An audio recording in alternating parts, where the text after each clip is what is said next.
Hello there everyone, this is 5 Minutes Medicine, and today we will talk about inflammatory bowel disease, which is an umbrella term comprising of groups of disorders that causes chronic inflammation of the intestines.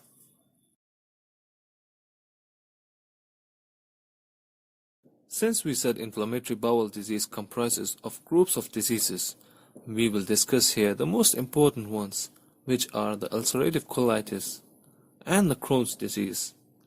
Both of these diseases cause inflammation of intestine, even though they differ a lot, as Crohn's disease can occur at any part of GI system, but mostly occurs at the ileocecal region, whereas ulcerative colitis occurs in large intestine, mostly in the colorectal region.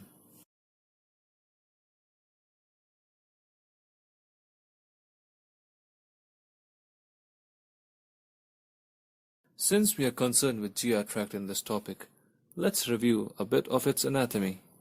The GI tract comprises of 4 layers, namely serosa, muscularis, submucosa, and mucosa, which goes from outside to inside respectively. And as we all know, the primary function of intestine is absorption of food and water, and any problem in it will cause malabsorption and diarrhea.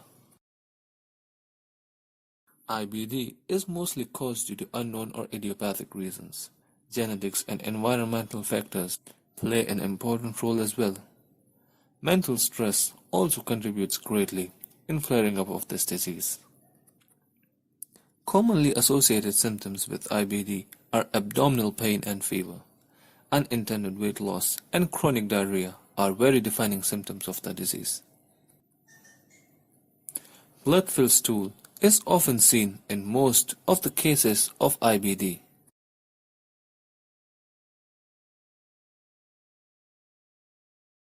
Now let's look at the pathophysiology of this disease. As for ulcerative colitis, it mostly affects the colon and rectum, and since it's autoimmune, our immune cells attack the intestines.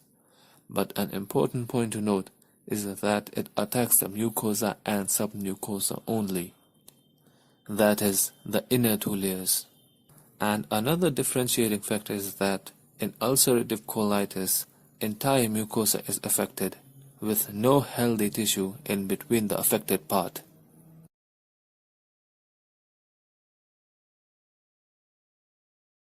And the other subpart, that is the Crohn's disease, can affect any part of GI tract, but most commonly affects the ileocecal region.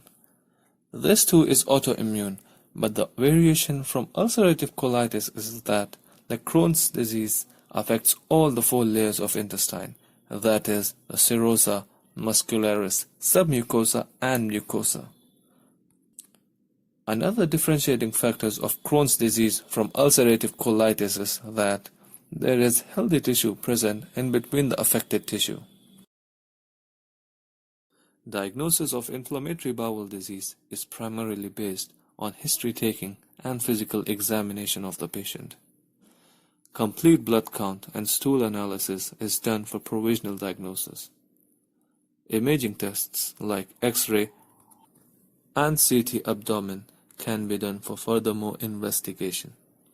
Tests like endoscopy, colonoscopy, and tissue biopsy can be done for providing confirmational and differential diagnosis of IBD. The treatment of inflammatory bowel disease is based on the principle of reducing the inflammation and irritation of the intestines. So drugs like aminosalicylates can be given for this purpose. Corticosteroids and steroid-sparing agents are used to decrease the immune response of the patient's body. Antibiotics can be administered for preventing any superimposed infections. Monoclonal antibodies and surgical procedures can be done in advanced stages of this disease to decrease the morbidity. So that's it for today. If you liked the video and found it helpful as well as informative, please help the channel to grow by liking, sharing, and subscribing it. Thank you. See you until next time.